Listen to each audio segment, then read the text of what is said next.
também, né? Então, eu queria, antes de tudo, agradecer ao Dr. Jairo por ter vindo. Depois eu vou fazer a apresentação protocolar com o currículo do professor Jairo, mas eu queria antes, principalmente aproveitando que a aula fica gravada, e depois outros alunos podem ter acesso também, dizer que esse é um evento, né? A gente aqui juntou as aulas de regulação bancária com o grupo de pesquisa em Direito Econômico e Concorrencial que eu levo junto com o professor Eric. O GPEC, ele já tem aí já uns bons anos aí que a gente está à frente dele, né? Esses 2 anos ele funcionou bastante por meio virtual e a gente começou a fazer essas lives que o pessoal estava fazendo e a gente fez bastante lives com o tema do sistema financeiro, mas o perfil do GPEC era sempre um perfil bastante prático.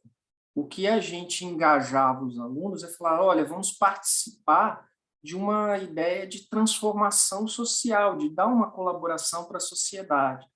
Então, o GPEC participava de consultas públicas, já participou de consultas públicas do Banco Central, já participou e opinou sobre projetos de lei na Câmara Legislativa do Distrito Federal.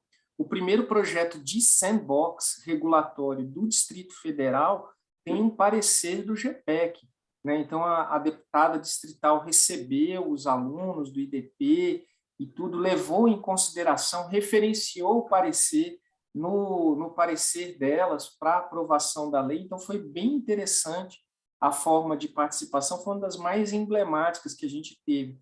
Quando teve o grupo agora para análise de impacto, também o GPEC forneceu esses subsídios técnicos, né? Então, a gente está tentando retomar, embora ainda esteja no perfil virtual, com essa ideia, né, de instigar os alunos a escrever artigos. A gente sempre participou com artigos na revista do IBRAC, né? Então também foi um pouco dessa ideia que a gente quis resgatar um pouco e a gente formou 2 subgrupos nesse semestre. E qual foi a ideia desses 2 subgrupos? O Eric comandou um subgrupo de acompanhamento legislativo, então eles estão criando uma modelagem de acompanhamento legislativo para ver projetos com impactos no direito concorrencial e no direito econômico e oferecer subsídios para os parlamentares. E eu acho que talvez a gente nunca teve um congresso que precisasse desse assessoramento técnico desinteressado como esse congresso que a gente tem hoje, né? Tem uma frase do Ulisses Guimarães, né, que ele fala assim, né, se você acha que essa legislatura está ruim, aguarde a próxima, né? Então parece que ela sempre vai decaindo um pouco a qualidade, né? Então a gente fornecer esses subsídios, eu acho que é um dos serviços públicos mais interessantes que a gente pode fornecer. E o outro grupo que a gente formou, e aí o Marcelo já está aqui, a Ananda também está participando, se eu não me engano, desse grupo também, e outros alunos, se tiver outro aluno que está participando disso, a gente se engajou na ideia de escrever artigos sobre a autonomia do Banco Central. A gente já dividiu em alguns subgrupos, né? Um está cuidando especificamente da governança de um Banco Central autônomo, né? Outro grupo está contando a história do Banco Central, porque eu acho que isso também talvez seja um dos aspectos interessantes, porque senão a gente, quem não conhece a história, costuma repetir os próprios erros, né? Então, avançar nessa ideia é um pouco disso. E aí a gente falou, olha, se tem uma coisa que talvez seja interessante, seja discutir um pouco com alguém que está estudando isso há muito mais tempo do que a gente. E aí que veio a ideia de trazer alguém, e eu não queria trazer alguém do Banco Central para não trazer uma postura tão enviesada como a do professor, já, né? Então, eu falei assim, vamos trazer alguém que tem uma visão um pouco mais externa disso, embora eu também conheça um pouco da visão do Jade, sei que ele tem uma visão também positiva da autonomia do Banco Central. Então, a ideia foi um pouco dessa, de montar um bate-papo, de ter uma apresentação de 30 a 40 minutos, mas ter também a possibilidade de interlocução com o palestrante.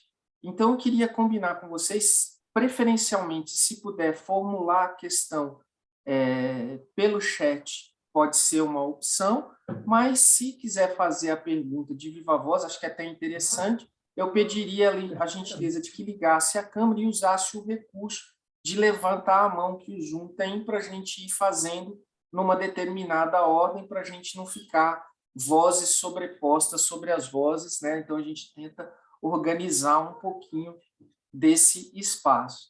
Então, eu queria agradecer mais uma vez ao professor Jairo Sadi. Para quem não conhece o professor Jairo, que eu duvido um pouco, ele é não só um estudioso do mercado financeiro, tem mestrado e doutorado em Direito Econômico pela Faculdade de Direito da USP, onde também se graduou, né, talvez das mais antigas faculdades de Direito do país, né? Ela e a Faculdade de Olinda e Recife ali ficam disputando para ver quem é a mais antiga, né? Todas duas criadas ali em 1827, né? Quem já teve oportunidade até conhecer o Largo do São Francisco, é um dos passeios mais bacanas que tem. As salas são monumentais, então é bem divertido de conhecer. É um ambiente muito diferente do IDP. O IDP já preza pela modernidade, né? Então as salas de aula já são A gente moderninhas. tem até cemitério lá, pô. Cemitério. E chama de São Francisco e tem o convento logo ao lado ali também, então é bem interessante. Só tomem cuidado, que é uma região também que não é famosa pela segurança pública também. Então, quando forem viajar, né, e conhecerem ali, tem essa possibilidade. O Dr. Jair não só tem uma participação acadêmica relevante no âmbito do direito econômico, particularmente no sistema financeiro, com inúmeras obras. A obra dele, que ele coordenou sobre liquidação extrajudicial de instituições financeiras, é uma das grandes referências que a gente tem. A obra que ele tem com o professor Armando Castelar sobre direito econômico é um dos grandes manuais até hoje. Precisa só ele se dedicar e fazer mais uma edição aí.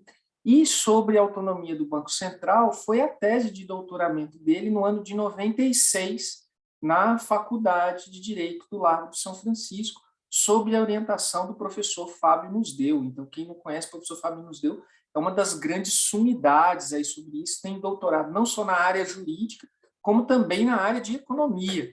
Então, assim, no direito, até a gente fala assim, o cara fez o doutorado, a gente fala, mas quando o cara fez o doutorado na economia, a gente fala assim, ó, realmente, ali tem uma mudança, né? Tem obras sobre crédito judiciário, e essa tese de doutoramento virou esse livrinho, que é O Poder e o Cofre, né? Que está aí, e é uma referência obrigatória para qualquer um que queira estudar o tema sobre isso. Além dessa atuação acadêmica relevante, o professor Jairo também já teve a possibilidade de atuar no mercado, já foi de boards de instituição financeira, já foi conselheiro e presidente. Na aula passada, os senhores estudaram, aí para a turma que é de direito da regulação financeira, o Fundo Garantidor de Créditos. O professor Jairo já foi, então, presidente do Fundo Garantidor de Créditos, então também tem uma larga experiência. Então, é um privilégio e eu agradeço vivamente aí a possibilidade de contar com ele numa sexta-feira, já da noite aqui, a gente poder ter essa ideia, e agradeço a cada um dos alunos que compareceu aí, o Marcelo, o Emílio, que entrou agora, o Emílio também é aluno da regulação bancária, o Caio e o Augusto, e com isso eu já passo a palavra para o doutor Jairo, que vocês vieram para vê-lo e não para ver as minhas palavras aqui, então já deixar e agradecer mais uma vez ao professor Jairo pela ideia de aceitar o nosso convite de fazer uma apresentação sobre a autonomia do Banco Central. Boa noite a todos e a todas. Muito obrigado, Flávio, pela gentil, carinhosa apresentação. Eu debito a nossa amizade. Eu debito duas coisas à nossa amizade. O fato de estar aqui numa sexta-feira e também o privilégio de poder participar de um curso do IDP. Eu já falei no antigo GPEC, participei do IDP numa outra época, então é um prazer voltar. E o meu plano hoje é falar 25 a 35 minutos, dependendo do tema, e aí temos abrir para um debate sobre, acho que autonomia e o que eu estou chamando de futuro. Eu vou tentar compartilhar a minha tela com vocês, mas é só, eu não sei se eu sei fazer isso. do lado do chat tem um share screen que já está habilitado, Tujane. Do lado do chat. Aí ele pede para compartilhar. Abrir preferências do sistema. Ah, entendi. Ele tem que ter autorização.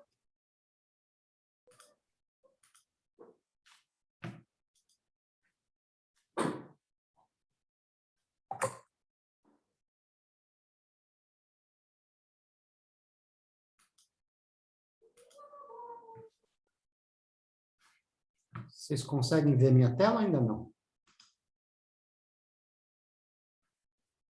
Agora conseguem sim. ver minha tela? Sim. Sim. Então, o objetivo,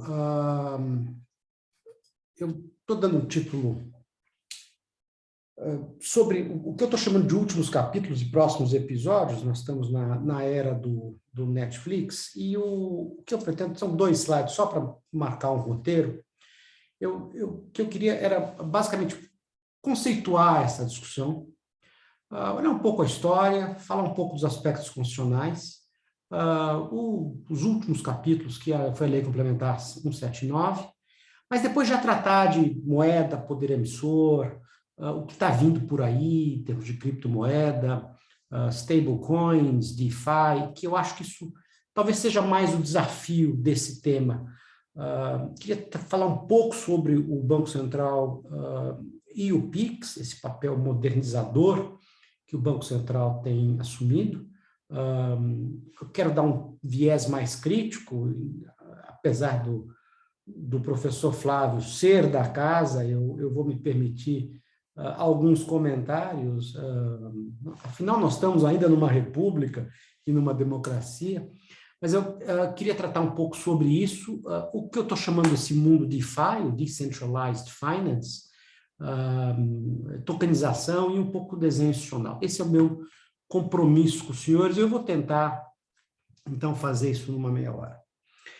E eu começo a tentar ser mais ilustrativo, um pouco de mitologia grega. Aqueles senhores que lembram da figura mitológica do Ulisses, e Ulisses é magistralmente descrito por James Joyce, mas o Ulisses é uma figura fundamental por 2 razões, e acho que é importante para esse tema. Porque Ulisses sabe-se humano e sabe-se imperfeito. E Ulisses tem, na sua Odisseia, ele tem uma viagem a Ítaca, e ele tem que cruzar o Mar Egeu.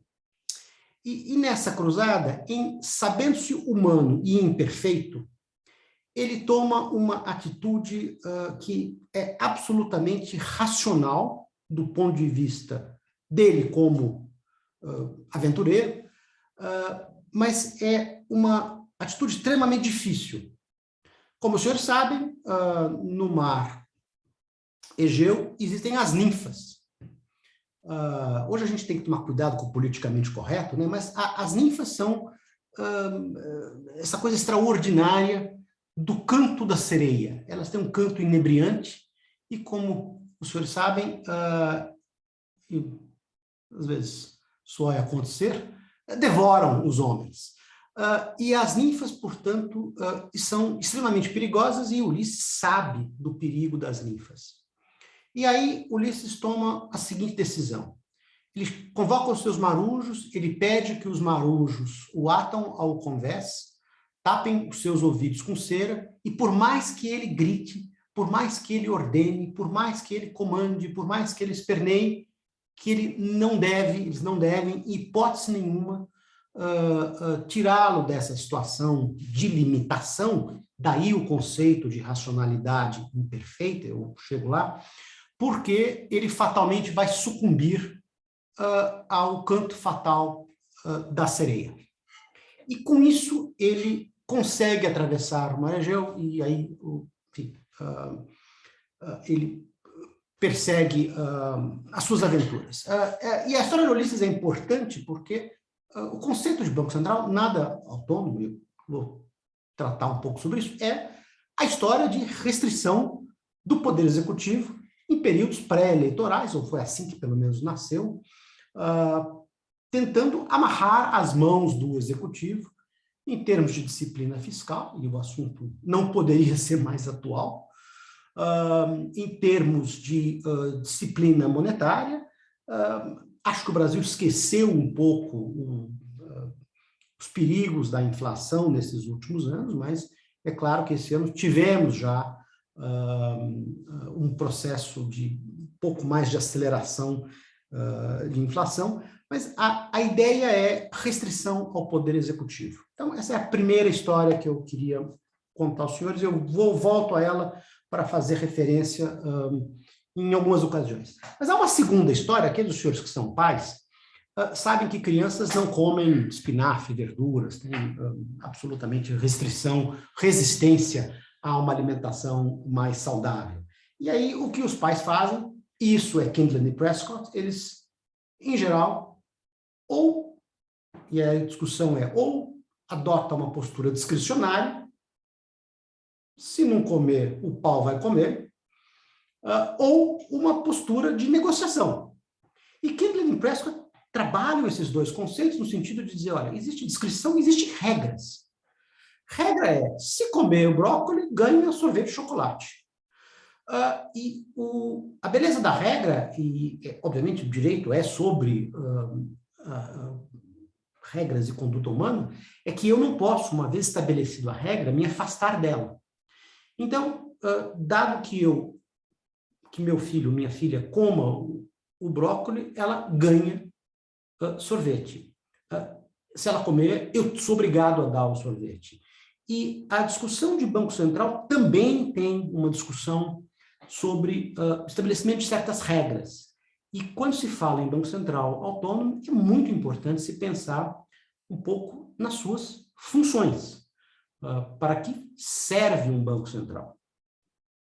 E a terceira história que eu queria dividir com os senhores, e é mais prosaico, no último domingo, aqueles que acompanham a GNT, houve um debate interessante com Fernando Haddad, que em São Paulo será candidato ao governo, mas que também foi ex-candidato à presidência e é do PT, e tinha lá o Rodrigo Garcia, tinham outros, enfim. E uma hora o jornalista pergunta ao Fernando Haddad se o ex-presidente Lula, em se candidatando e em se elegendo, se ele terá um ideário liberal. E o Fernando Haddad,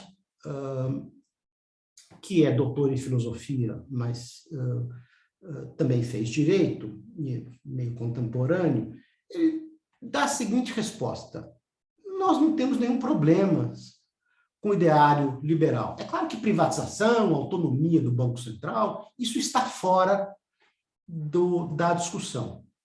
E aqueles que acham que eu estou sendo muito parcial com a ideologia mais à esquerda, tanto a ex-ministra Margaret Thatcher, como o também economista já falecido Milton Friedman, não exatamente apoiadores da ideologia petista, eram radicalmente contra. E é isso, a conclusão é que, na verdade, esse tema ele tem uma carga elevada de ideologia. Eu acho que o candidato Fernando Haddad desconhece a Lei Complementar 179, até porque isso deixou de ser tema. Na minha opinião, a discussão de Banco Central como mandatos e toda a DIN que se propôs, já é um tema, na minha opinião, vencido, ainda que o assunto não o seja, porque, vez e outra, refere-se à independência do Banco Central, à autonomia, e ninguém meio sabe muito pouco por quê. E eu acho que esse tema se conceitua exatamente em dois aspectos fundamentais. Na proibição de financiamento ao Tesouro, que de resto já está no artigo 164 da Constituição, já está lá, e, portanto, uma consequência, a transferência de lucros do Banco Central ao Tesouro, que também de resto já existe lei que disciplina, em mandatos e de demissibilidade ad nutum dos seus diretores, nada mais que uma garantia que de resto já existe em agências reguladoras, CAD, e que é isso que a lei complementar mais trata. o professor Flávio me alertou que o importante da lei complementar não é ver o que ela trata, mas o que ela revoga e as outras competências que ela dá ao Banco Central. Mas, de fato, isso eu acho que tudo muito estabelecido. E nós podemos tratar um pouco aqui dessas restrições, de como se ata as mãos do executivo e tapa os ouvidos do Poder Executivo ao Congresso para que ele não faça bobagem, especialmente em períodos de transição entre governos, e eu vou falar um pouco sobre isso também. Mas acho que o que não é claro aqui é esse tema da especificidade de objetivos. Para que serve um Banco Central? Um Banco Central deve funcionar para quê? E, especialmente, na segunda parte do que eu queria falar aqui, desse novo mundo, e eu acho que é um novo mundo, os senhores não devem se assustar com Bitcoin, e com criptomoedas, e com stablecoins, porque esse mundo virá. Goste ou não goste, descentralização no sistema financeiro irá acontecer, e eu costumo dizer, senhores, que tudo que tem agência no nome, agência de turismo, agência bancária, qualquer tipo de agência vai desaparecer. O princípio da intermediação é um princípio de um século atrás. Nós ainda vamos enxergar um mundo sem agências, sem intermediários, e acho, eu já vou adiantar a minha opinião aqui, que não Bitcoin, mas blockchain, esse ledger aberto das cripto, é de fato sensacional, porque ele descentraliza todas as relações possíveis. Então, para que serve um Banco Central? Nas suas funções clássicas e atípicas, eu acho que esse é o grande pano de fundo que nós deveríamos tratar o tema da autonomia. Isso dito, a discussão conceitualmente falando, é uma discussão também muito conhecida, porque autonomia vem do grego autonomos, estabelecer normas a si próprio, eu poder regrar-me da forma que entender melhor. E, em geral, se confunde com uma autarquia.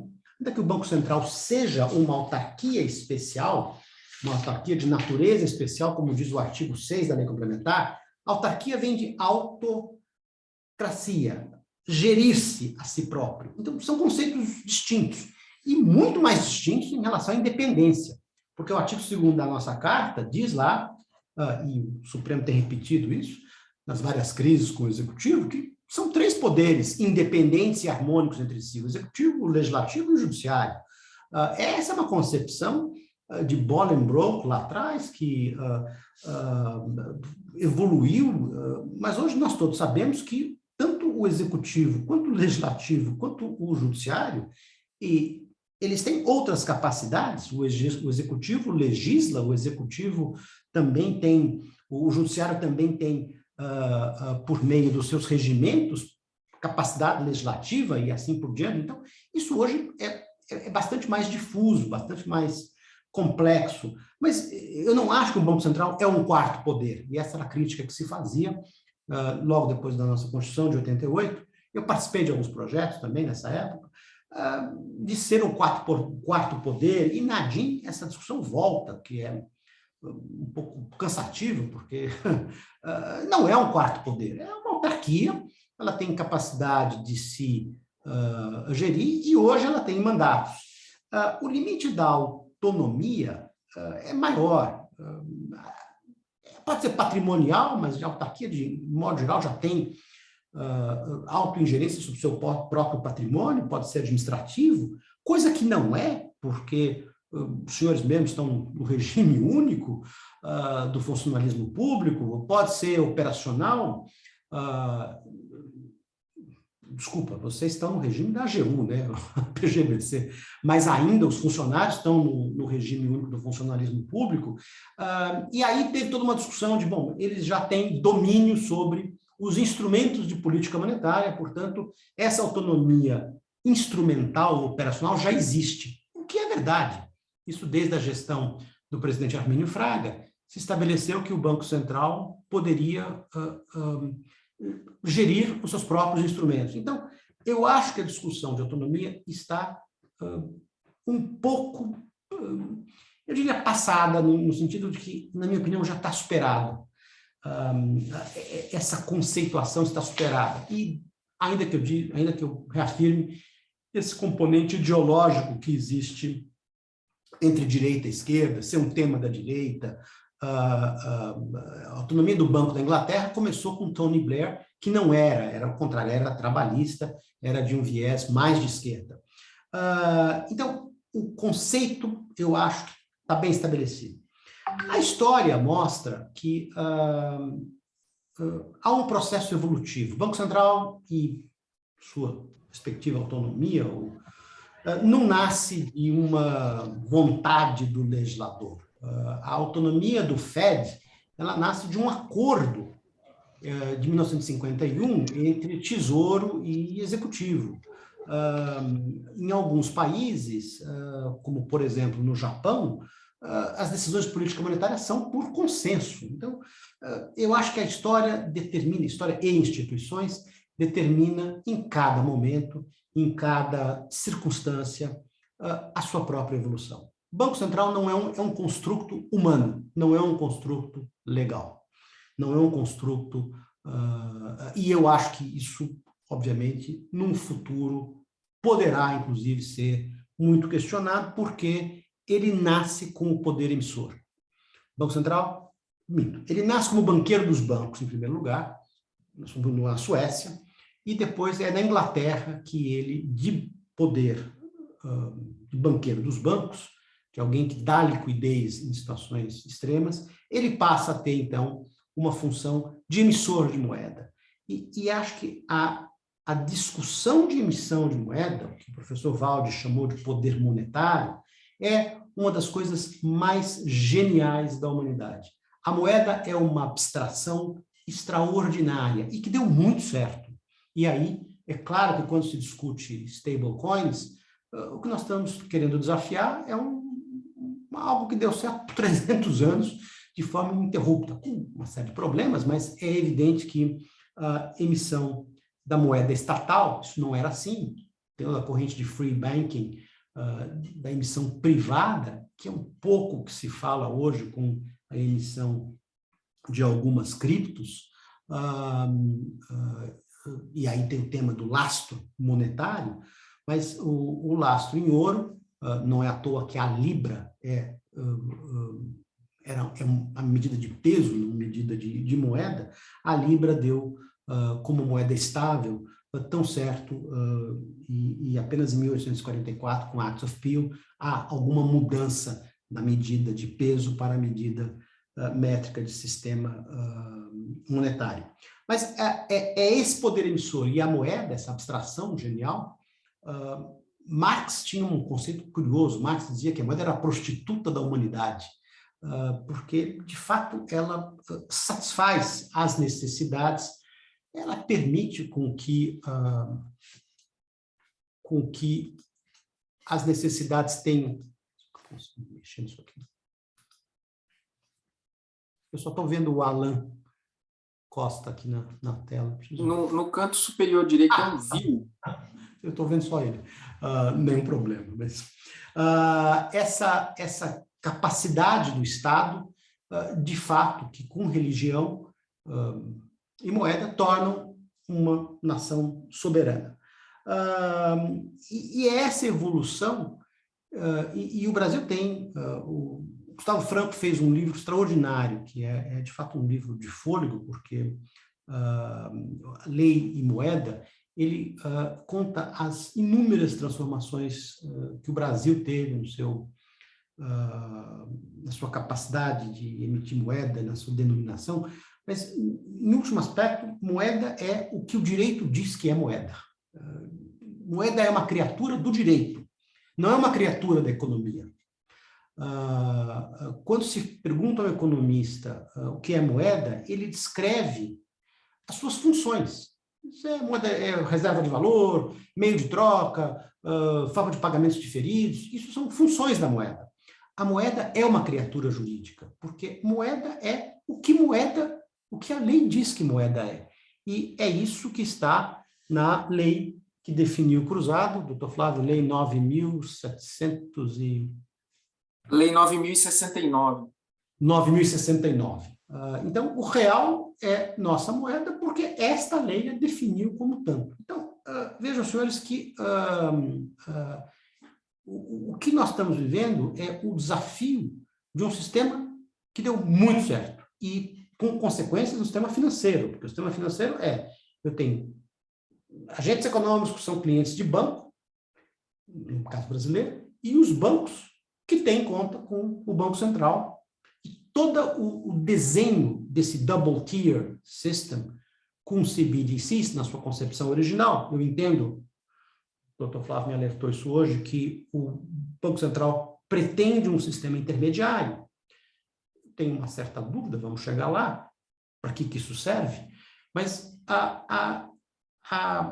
o sistema de muito sucesso é um sistema em que agentes têm conta em bancos, fintechs, intermediários, e esses intermediários têm conta junto ao Banco Central, no DEBAN, contas, inclusive, na reserva bancária.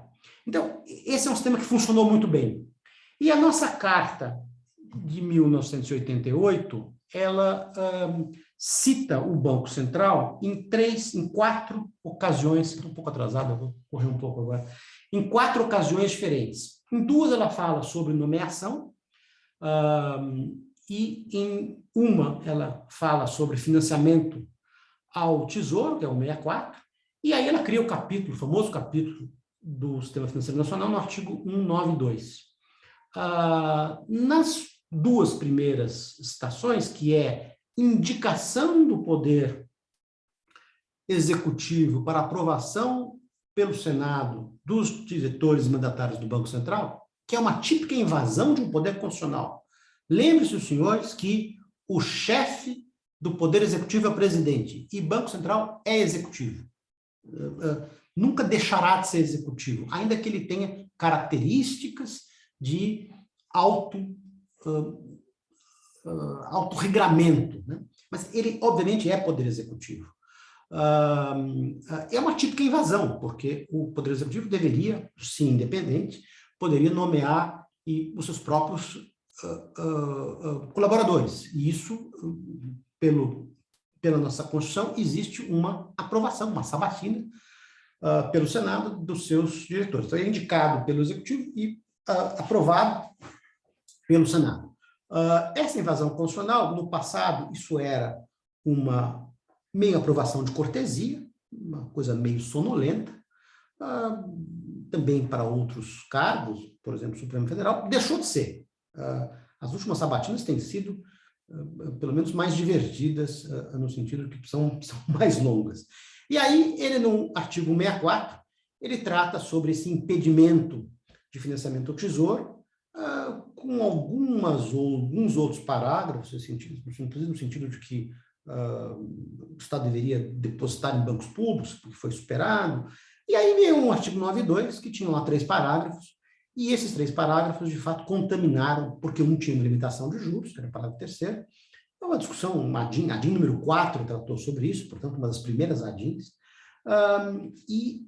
ele ficou fadado a uma discussão infindável, inúmeros projetos, até que a emenda constitucional número 40 definiu que poderia ser não uma única lei complementar, mas várias leis complementares regrando o sistema financeiro, do qual a Lei Complementar 179 trata de Banco Central. Tem aqui uma discussão que ele usa Banco Central com B minúsculo, Banco Central com B maiúsculo. O seu colega, doutor Marcelo, disse que eu estava mistificando que isso não existe, mas existe. O comentário, inclusive, não é meu, é do Tércio. Existe, e eu acho que ele, de fato, pretendia um Banco Central com B minúsculo, com C minúsculo, que, diferente do nosso Banco Central atual, que foi um arranjo oriundo de uma negociação com a bancada do agro de 62, 63, que nasce meio como um grupo... havia uma discussão de funcionários do Banco do Brasil se tornarem autoridade monetária. O Banco do Brasil tinha feito lá atrás, como os senhores lembram, primeiro uma caixa de mobilização bancária na década de 20, mas depois a famosa...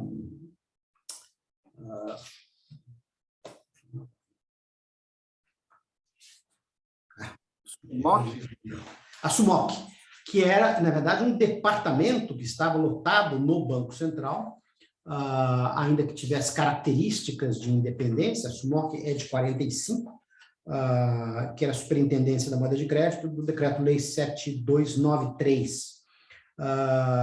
Mas eles tinham lá a carteira de câmbio e redesconto, e a Caixa de Mobilização e Fiscalização Bancária estavam no Banco do Brasil. Então, teve todo esse debate, e o Banco Central, então, é criado de forma autônoma, no momento lá do golpe militar, da 64, numa lei muito bem feita, mas ele, de fato, só vai ter uma autarquia na década de 70. Ele, 68, quando o Deni Nogueira pede, então, é demitido por Costa e Silva, aí que o Banco Central começa a ter, e com os vários concursos, eu acho que com uma capacidade técnica que foi uma das melhores da República, ao lado de Itamaraty e eventualmente, Receita Federal em alguns momentos. Mas é esse pano de fundo que desenhou, pelo menos, a nossa instituição, e são esses os aspectos institucionais que a gente tem que olhar em primeiro lugar. O que acontece a partir da década de 80 é que o executivo passa a se comportar mal, vem o regime inflacionário e uma famosa conta-movimento no Banco do Brasil, em que o Banco Central, basicamente, pagava um cheque especial do executivo. Volta à história de Ulisses, nós precisávamos refrear isso, e isso fez com que a inflação se acelerasse, em que a moeda não tivesse valor nenhum. Paul Marois dizia que a inflação é o pior de todos os males, porque ela corrompe os fundamentos de uma sociedade. A inflação é um imposto sobre o pobre, o rico acaba se protegendo com correção monetária, com escala móvel, etc., e nós esquecemos do regime inflacionário, mas eu ainda me lembro de que a pior coisa que poderia ter era, isso é a lei de Gresham, né? A moeda boa expulsa a moeda má, era poder ter reais, ou cruzados, ou cruzeiros, no bolso. Nós saíamos para o consumo, porque consumir, nunca tivemos liberdade cambial, então não podia se comprar dólar, e dólar tinha ágio de 100%, consumir era a melhor coisa. E é isso que se resolve a partir de 94 com o Plano Real, um plano extremamente engenhoso, muito bem concebido, um plano que não rompe com a natureza contratual, e o Banco Central tem um papel fundamental nesse redesenho, inclusive na sua meta de preservar a estabilidade da moeda interna e externa, e chegamos até hoje, quer dizer, vencidos os aspectos institucionais, chegamos nisso hoje. Ele acaba acumulando uma série de funções atípicas, consórcio de geladeira, coisas esquisitas, né? É verdade, Flávio. Isso era da Receita Federal da década de 90, e o Banco Central, acho que não tinha agora ninguém. Até o COAF foi para lá, retirou água, COAF foi para lá. COAF, etc. E o pessoal ficou querendo afastar o COAF, falou assim, o COAF é um novo Proagro, vai ficar aqui dentro, vai começar a rodar, vai funcionar, não vai sair nunca mais. Não, e aí, o que se tem, de novo, o tema da autonomia, é um pouco sobre isso, essa motivação histórica, é eliminar pressão política sobre uma autoridade que tem que ser eminentemente técnica. Porque, e eu vou falar um pouco sobre liquidação bancária também, por um lado tem política monetária, quer dizer, a ideia de que eu tenho que evitar a preferência por inflação. Inflação é uma cachaça, e adoro pinga, mas veja, é uma cachaça no sentido de que vicia um pouquinho de inflação, um pouco, isso, a gente ouve atualmente isso, Flávio, eu fui de conselho de banco, mas eu estou em banco ainda, tá? Ainda faço parte do conselho de banco. E inflação é um troço um pouquinho, por que não? Né? Isso talvez seja um azeite para a economia. Não, inflação realmente é um grande mal, e principalmente do ponto de vista de uma inconsistência temporal. Se não come verdura hoje você apanha, amanhã você ganha sorvete, depois você volta a apanhar. Essa inconsistência das normas, ela é péssima para o sistema econômico. Do ponto de vista de funções atípicas, o Banco Central teve várias, mas uma específica, isso teve uma grande discussão na década de 90, que era, o Banco Central deveria ter supervisão ou não? A Inglaterra fez uma experiência, fazer uma supervisão à parte, que não funcionou. Mas certamente existe um tema na supervisão bancária que foi um tema muito delicado, que é o tema da liquidação. E liquidação bancária, senhores, é mais ou menos como adivinhar qual é o último sopro que eu posso dar num balão antes do balão explodir. Então, eu sempre acho que eu posso levar um pouco mais, e se eu levo um pouco mais, alguém vai dizer, foi tardio, e é uma tese de administrativo, que o serviço público funcionou tardiamente, ou funcionou mal, e se eu faço isso antecipadamente, eu sou criticado por ser assodado, de fazer antes da hora. E atirar e matar o pato antes da hora nunca é uma boa ideia, porque eu, no sistema financeiro, causo não só uma ruptura, como um efeito dominó. Eu terei repercussões sistêmicas. E isso aconteceu em alguns momentos. Essa decisão é uma decisão extremamente difícil, é uma decisão de ato do príncipe, porque é uma decisão de império, é uma decisão dura, gravosa, definitiva, que depois, muito difícil eu encerrar o regime especial. O Banco Central tem um projeto de reforma da 6024, eu acho que estava na versão 70 ou 75, então foi uma versão extremamente discutida, mas no nosso Congresso o tema é difícil, é pouco interessante, e essas coisas, quando tem crise, a gente meio vê o que faz. Mas o Brasil tem uma história longa de liquidações. Eu fiz muita liquidação na vida e vi situações extremamente difíceis, inclusive para o Banco Central.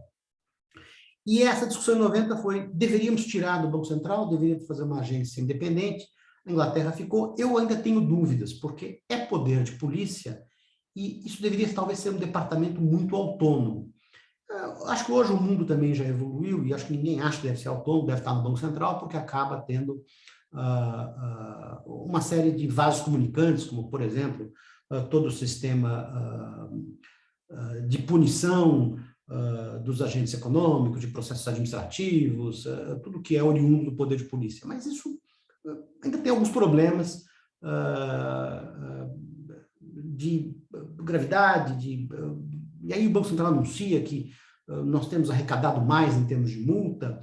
Isso seria bom se as condutas estivessem diminuindo, e não se vê exatamente mudança de comportamento, tema de um artigo que eu fiz. E aí chegamos, então, no desafio do futuro. O que o Banco Central será no futuro?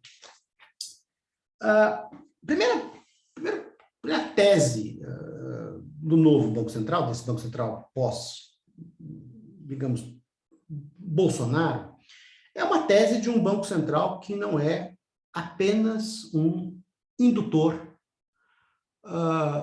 no sentido clássico da intervenção no domínio econômico. É muito mais do que um indutor, é um ator que estabelece o padrão. E isso é o PIX. O sistema de pagamento instantâneo não é novo no mundo, muitos países fazem, mas o Banco Central adotou a postura de dizer, não, o padrão será meu, inclusive com uma expressão que eu realmente não gosto, primeiro que é em inglês, e nós não deveríamos ter nada, que é PIX Powered by Banco Central. A expressão é ruim, data vênia, né? Isso aqui não é Google, etc. Mas eu votei contra o Powered by Banco Central. Não é boa. Eu entendo o apelo de marketing, pode ser sexy, mas não é boa. Mas, veja, de imenso sucesso, eu não desconheço que são 60 milhões de usuários, enfim, estabeleceu um padrão, disse, ó, todo mundo vai seguir. Claro que na vida isso tem alguns efeitos colaterais, e toda a discussão de assimetria regulatória, hoje, fintechs, bancos, nasceu um pouco aqui porque, afinal, os bancos grandes têm que seguir, são obrigados a adotar este padrão. É evidente que seria um sucesso, porque é um padrão de pagamentos sem custo. Portanto, se ele é sem custo, é evidente que eu vou ter 60 milhões de usuários. O problema é rentabilizar isso para os agentes econômicos. Então, mas eu não vou discutir Pix. Acho que Pix é um enorme sucesso, ainda que seja goela abaixo e ainda que ele corra o risco de ficar velho antes da hora.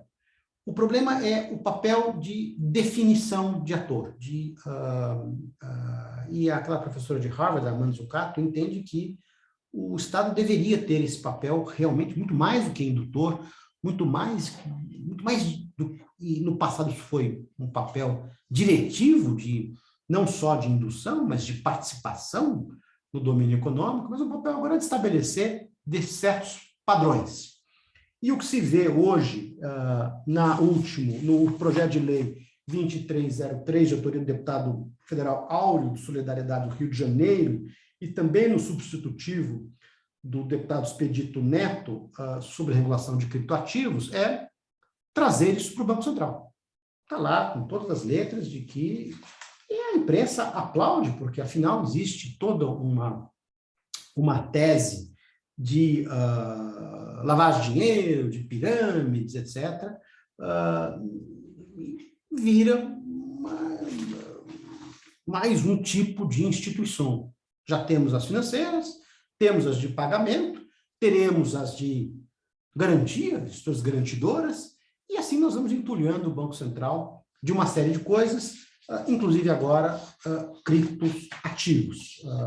Eu não sei muito bem como isso vai funcionar, porque o criptoativo é, por definição, descentralizado, é um ledger aberto. Eu, se quiser, faço uma própria moeda. DeFi, que é esse Decentralized Finance, é a ideia de eliminar intermediários. E aqui nós temos um problema, senhores, de direito local versus direito extraterritorial, direito estrangeiro.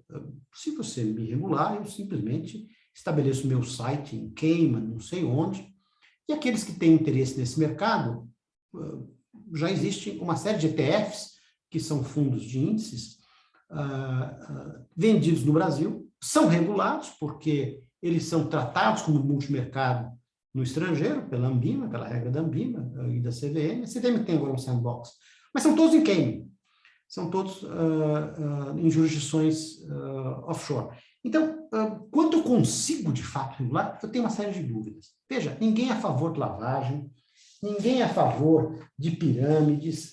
Existe no Brasil uma série de leis sobre esse tema, e a própria Receita, numa instrução normativa de agora de 19, 1888, ela institui disciplina a obrigação de declaração disso. Então, é evidente que eu não sou contra maior transparência, mas criar um regramento em que isso passa pelo DEORF, ou que isso passa por canais de autorização, simplesmente não vai funcionar. E aí temos a discussão agora, para completar, eu quero já caminhar para as minhas conclusões, porque acho que o debate vai ser mais interessante do que eu ficar falando, do CBDC, stablecoin, porque Bitcoin é uma moeda muito volátil, ele sobe e desce 15% ao dia. Vocês todos conhecem Bitcoin, né? Todos conhecem a ideia de Bitcoin? Todos? Acho que pode explicar um pouquinho, até porque assim, o Bitcoin ele não é efetivamente uma moeda, né? Ele tem mais, pelo menos para mim, assim, mais característica como de valor mobiliário, né? Até por isso que ele está mais no... O Bitcoin, eu fui contra vários anos, e se eu não tivesse sido tão contra, eu estava mais rico. Mas é uma coisa genial, porque é uma solução de um problema. É uma solução de um problema matemático, de uma equação matemática. É fácil compreensão. Eu, se lhe dou uma nota do Lobo-Guará de R$200, ela deixa de ser minha e passa a ser sua. Numa moeda digital, eu preciso resolver essa tradição, essa transferência de propriedade de um para o outro, e esse pretexto matemático Satoshi Nakamoto teria descoberto, então, criado essa fórmula, isso que se chama-se mineração, de solução desse problema. E Bitcoin é uma quantidade limitada, 20 e poucos milhões,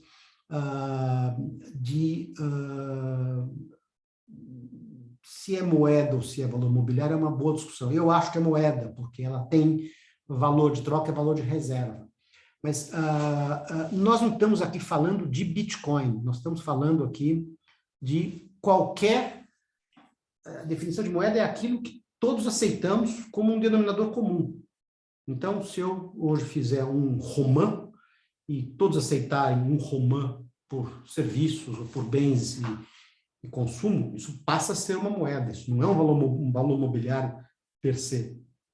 Mas o que nós estamos tratando aqui, o Bitcoin tem um momento de euforia, eu acho que o anonimato é precificado, portanto, eu consigo, de fato, fazer lavagem de dinheiro com Bitcoin, isso é uma realidade, porque eu não consigo, ele não é rastreável.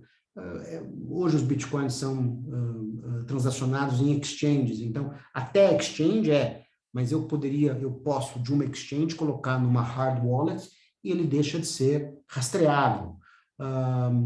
E aí, a resposta dos bancos centrais é a criação... Também você consegue fazer blindagem patrimonial também com isso, né? Também você consegue... Eu consigo pagar crimes, eu consigo fazer sequestro, há uma discussão de deep web, de crimes, cybercrimes, que eu acho que é séria. Mas a resposta dos bancos centrais é criar uma moeda não volátil, lastreada ou pegged por uma moeda estável como o dólar,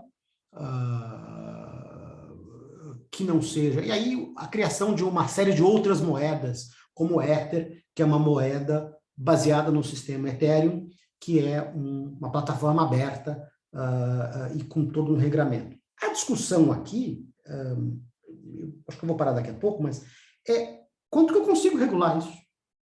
Primeiro, por questões geográficas, eu simplesmente vou para outro lugar. E segundo, se ele é um ledger aberto e descentralizado, o que o DeFi propõe é acabar com o intermediário. É não ter custódia, é não ter distribuição. Eu simplesmente sei para quem eu estou vendendo.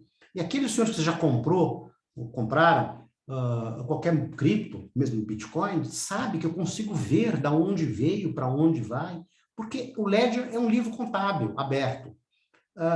E isso o Estado vai ter muita dificuldade, salvo-se com alguma cooperação internacional, com alguma restrição de liberdade pública e internet, de controlar isso.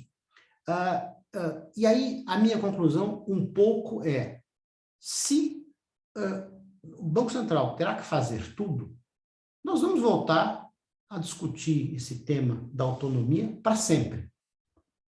E vamos deixar uma discussão extremamente mais importante de quais são as funções de uma autoridade monetária no sentido de preservar o valor da sua moeda numa democracia representativa. Em segundo lugar, nós temos ainda um déficit no sistema financeiro de inclusão. Acho que todas as iniciativas que nós temos com fintech são todas muito louváveis e todas muito importantes. Mas a verdade é que o Brasil ainda é um país pobre e desbancarizado, sem acesso a crédito. Então, veja, o que o DeFi se propõe, e tenho muitas críticas que eu posso debater, mas o que ele se propõe é redução de custos no sistema financeiro. O sistema financeiro hoje, no planeta, tem 11 a 12 trilhões. Por efeitos de Basileia, nós temos 3 ou 4 de capital, de colchões regulatórios de capital, inerte. O que nós estamos falando é reduzir isso, é acabar com esses capitais ineficientes no mundo. E eu acho que isso não depende só de Banco Central, nem de cooperação. O Fed é o principal agente contra isso, ou pelo menos é muito difícil a substituição do dólar como uma moeda fiat internacional. Eu paro por aqui, queria debater com os senhores, porque eu já falei muito mais do que eu deveria. Pela atenção, muito obrigado, e vamos ao debate. Jairo, eu vou me dar o privilégio de fazer as primeiras colocações, até de dividir algumas questões com você, assim, de dúvidas que eu tenho também, assim, de como vai funcionar esse Banco Central do futuro, né? E juro que, assim, não imaginava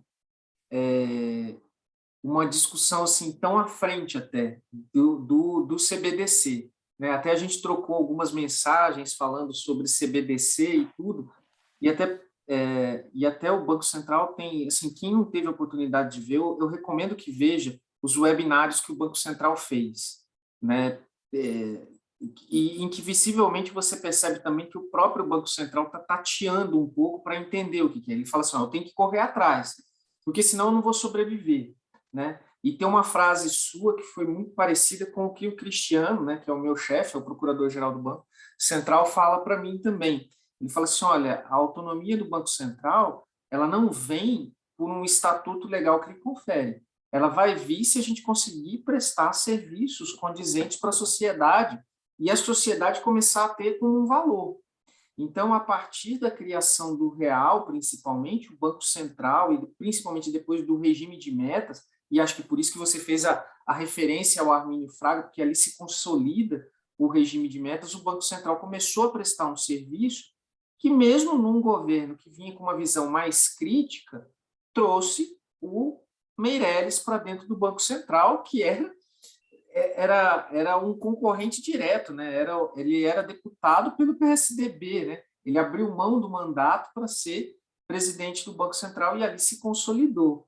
E aí, dentro do CBDC, a gente vê que o Banco Central talvez esteja, e aí até você já fez uma parte da pergunta que eu vou fazer, replicando para o CBDC o sistema que a gente já tem hoje. E ainda com uma outra gravidade, nas normativas que ele coloca, ele fala assim, olha, o CBDC, né, essa moeda soberana digital, ela vai funcionar por meio desses intermediários. E mais, ele fala que os intermediários serão as instituições de pagamento. E a gente sabe que instituição de pagamento não é instituição financeira. Ela tem um outro regramento, que é o da Lei 12.865.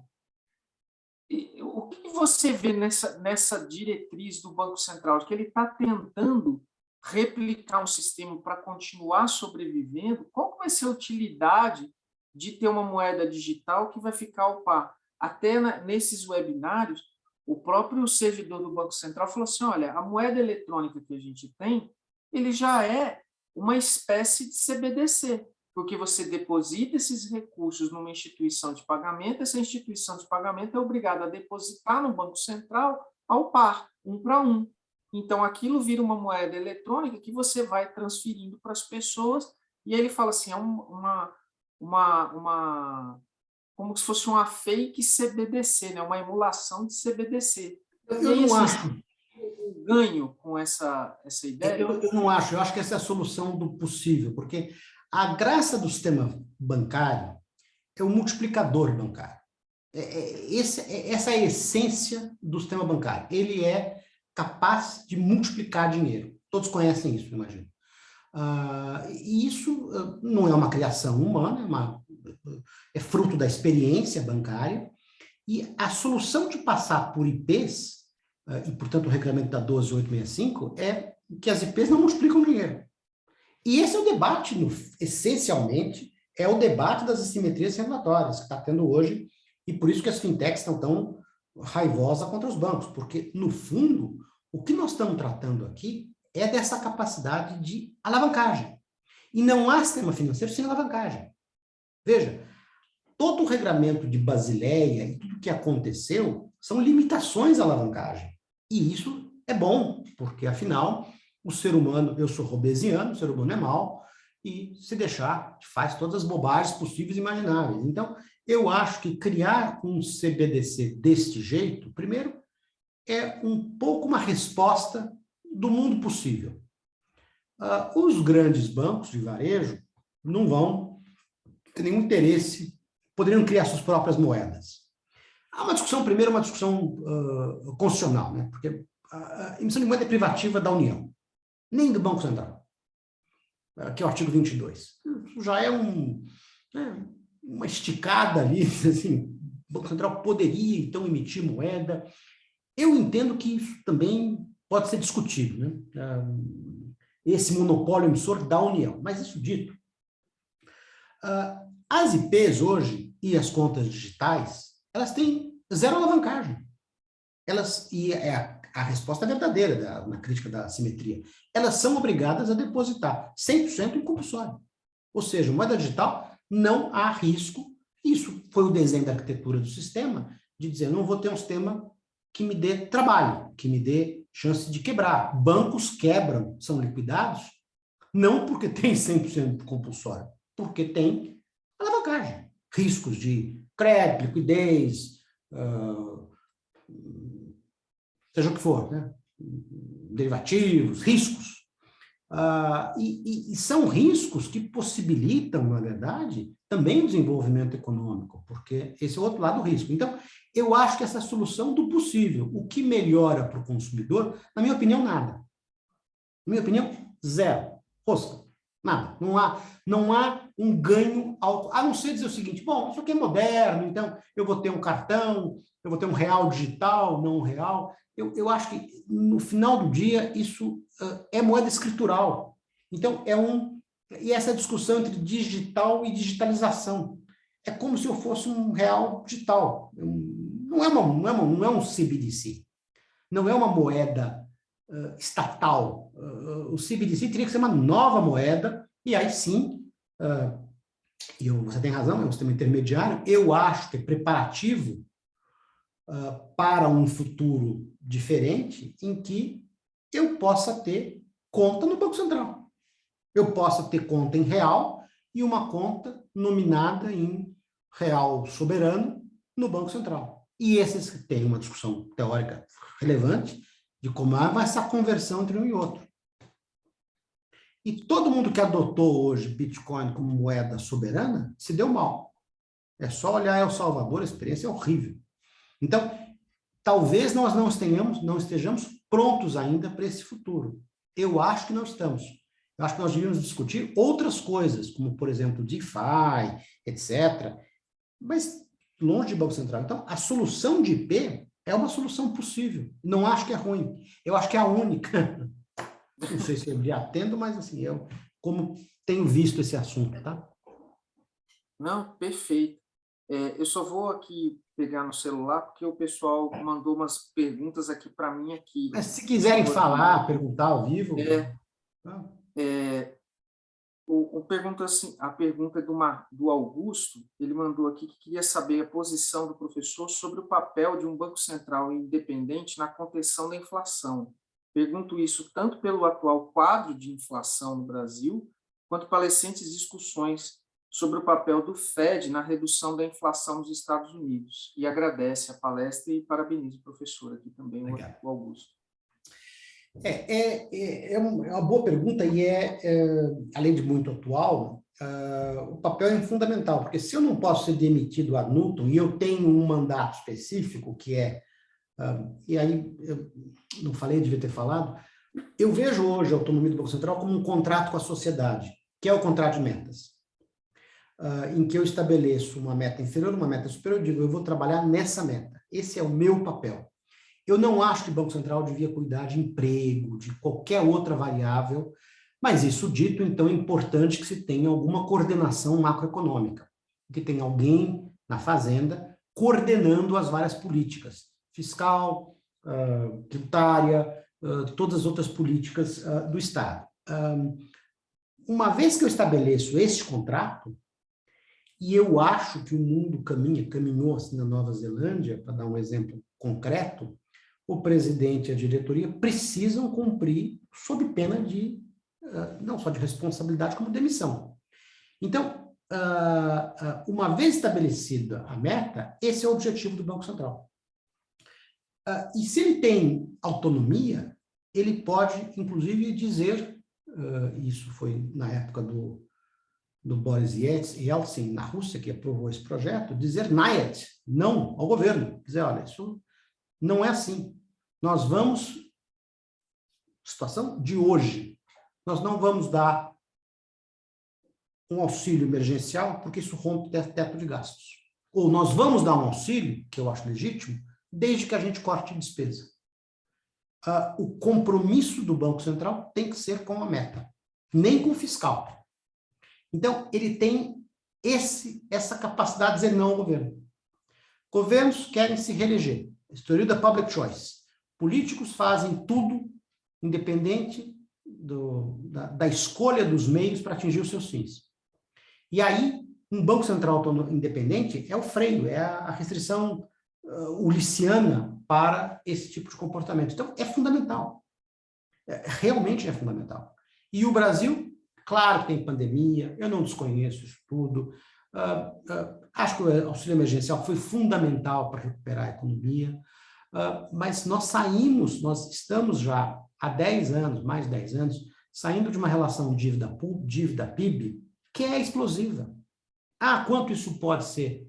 Ninguém testa, essa é um pouco a discussão da nova economia monetária, ninguém sabe muito bem qual é essa relação, mas certamente uma coisa na Finlândia, outra coisa no Brasil. Isso acaba a inflação. E inflação é o meio que o Estado tem como resolver as suas dívidas, não só no Brasil. Então, eu me endivido, todo esse easing quantitativo monetário, e de fato o mundo está, isso é uma outra crítica, mas o mundo está com excesso de liquidez, e aí eu começo a subir taxa de juros para acompanhar a inflação, e no fundo eu estou penalizando todos 5%, 6% ao ano. Eu vou acabar a dívida pública com inflação, com todos os problemas de inflação. Então, eu preciso ter um Banco Central que controle isso. Vou pegar o gancho, tem mais uma perguntinha aqui dos alunos, mas eu vou fazer, só dividir uma angústia minha, e que eu já dividi até um pouco com os meus alunos, quando falei um pouquinho sobre a autonomia do Banco Central e o perfil que está vindo na Lei 179.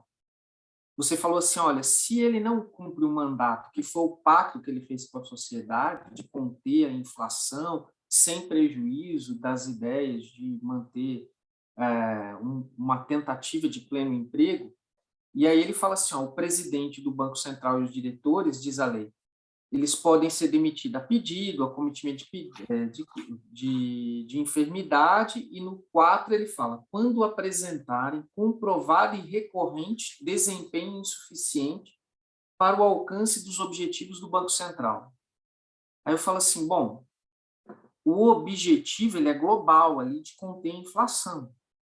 E o Banco Central, e ressalvado o presidente, que é responsável por todas as áreas, eles têm ali as diretorias que são setoriais. Qual a diretoria que eu posso cravar e dizer assim, não, essa aqui é a que é a responsável. E não só ele está tendo um desempenho insuficiente, como isso é recorrente ainda, o desempenho dele.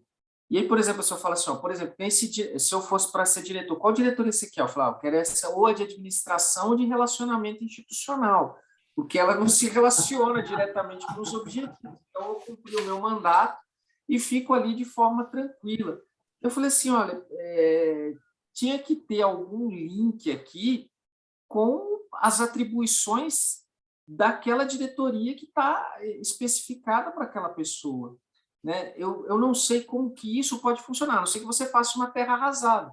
Mas se você fizer uma terra arrasada e abrir o procedimento contra todos os diretores e o presidente do Banco Central, aí, meu Deus, muda todo mundo para o Uruguai, né? Que pelo menos lá está liberalizada, né? E vai embora. Porque...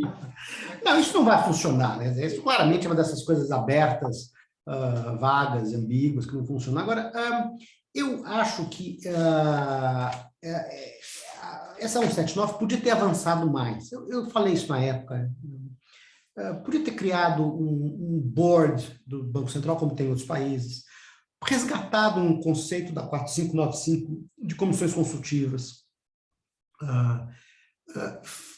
transformado o CMN numa coisa diferente, porque hoje o CMN é um banco central, porque o presidente do Banco Central participa, mas também participa a Fazenda, participa do planejamento, é um triunvirato que, de fato, apenas referenda, ele tem um papel muito pouco, né, efetivo. E eu acho que essas coisas... Acho que tem um avanço importante, que é essa ideia de accountability, do artigo 11 de apresentar no Senado uma arguição pública. Isso é importante, é você voltar. Acho que os senadores não têm lá grandes competências, mas têm boas assessorias, e fazer isso nos Estados Unidos é muito corrente. O presidente do Fed vai ao Senado e é uma arguição pública. Esse conceito de accountability e answerability, resposta e dar satisfações à sociedade, é muito importante. Mas eu acho que a gente não deveria ficar tirando pedra no Banco Central como se fez, por exemplo,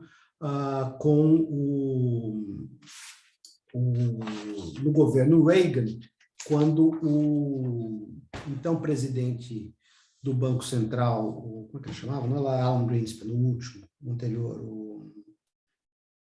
Ben Bernanke, é isso? Não, isso antes do...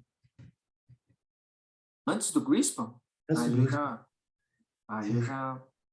É porque o Greenspan ficou tanto tempo que eu acho que ele sempre esteve lá. Al Greenspan, sim, inclusive se debita por uma crise de 2008, mas não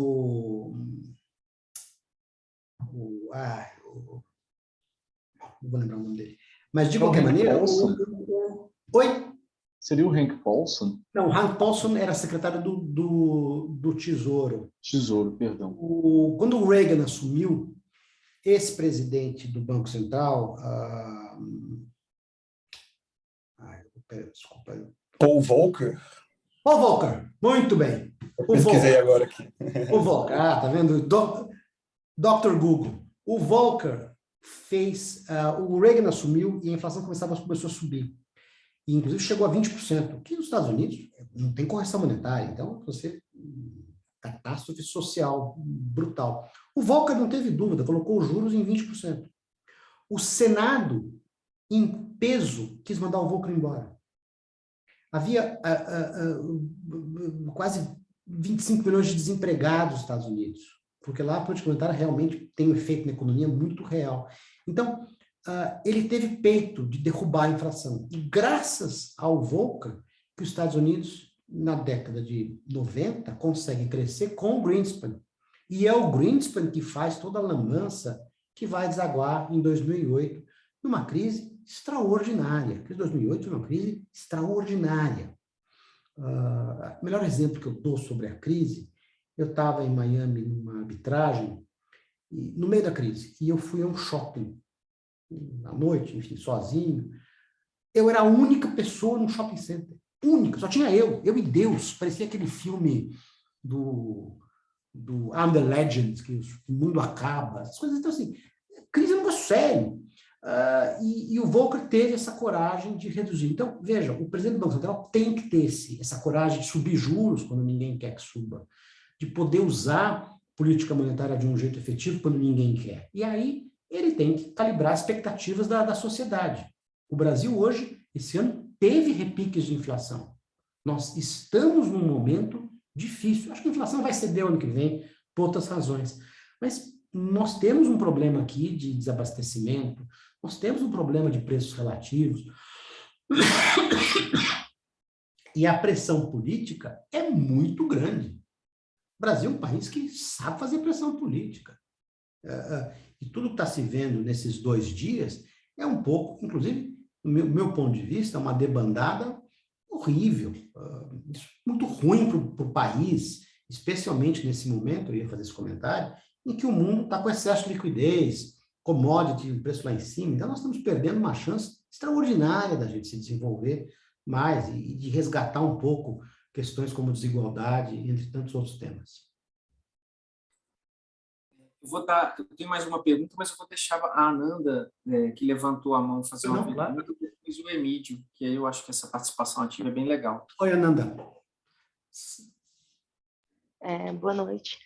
Professor, como eu fiquei com a parte de pesquisa sobre como funcionará essa demissão dos diretores, do presidente do Banco Central, me surgiu uma dúvida e eu fiquei até assim, não sei se é do mesmo sentido da primeira pergunta do professor Flávio, mas, enfim, nesse artigo 5º, no artigo 5º, em que fala de não atingir a meta e objetivos do Banco Central, quando o Banco Central depende, para controlar a inflação, de atitudes do Poder Executivo, em que ele próprio pode acarretar a inflação, não sei se com o objetivo de realizar essa troca, como que funciona, porque ele tenta controlar a inflação, mas, ao mesmo tempo, a própria atividade do Poder Executivo causa aquela inflação.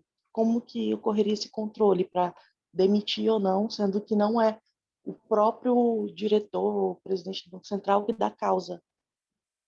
Não sei se eu fui clara. Vamos dar um passo atrás. Quem nomeia pode exonerar. Isso é um princípio de direito administrativo básico. Então, está certo que o presidente da República, como chefe do executivo, pode exonerar. E aí, a exoneração se dá num número clausus restrito, que é a enfermidade, condenação, e esse inciso 4, que é comprovado e recorrente desempenho. Mas veja você que a lei complementar tem uma vantagem de ter colocado maioria absoluta. E o melhor exemplo que eu tenho aqui é o que aconteceu na Argentina, que também tinha uma lei parecida, tinha autonomia, tinha independência, era um currency board, tudo pior, e o presidente mandou embora, e o Senado, com maioria absoluta, ele simplesmente homologou, ratificou a decisão e mandou embora. Então, eu acho que nós temos aqui a transformação de um processo técnico em um processo político. Agora, o que é comprovado e recorrente de desempenho, na minha visão, é o descumprimento da meta.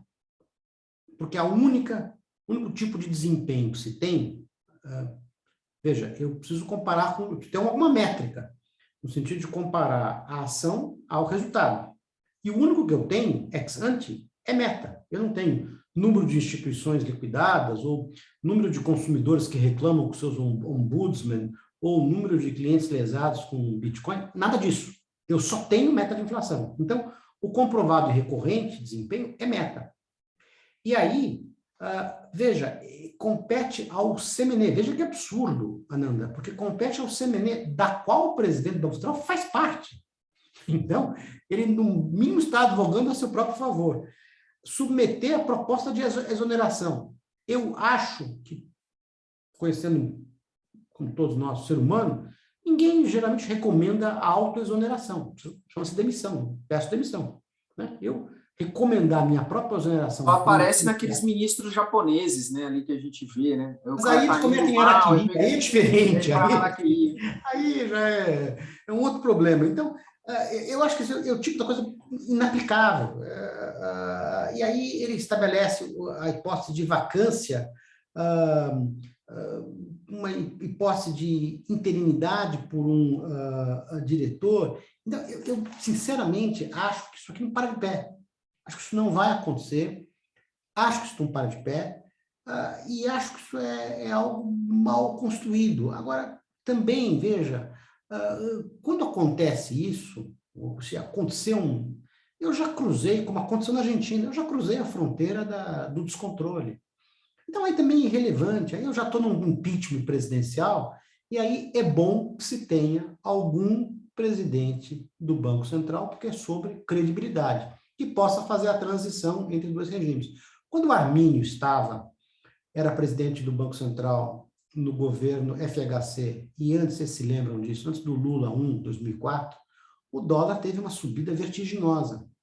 Se eu tivesse um Banco Central autônomo naquele momento, isso não tinha acontecido. Porque ele teria continuado. Eu acho que o Lula seria obrigado a aceitar, né? E depois o Lula fez o Lula 1, com o Palocci, um governo absolutamente conservador, de continuidade de políticas. Então, a ideia de mandato é exatamente a não coincidência com o presidente da República. Por isso que essa discussão, Ananda, de você exonerar, ela deve ser por atos extremos. Eu acho que, salvo hipóteses de fraude, de enfermidade, de situações realmente graves, não deveria. Agora, o que é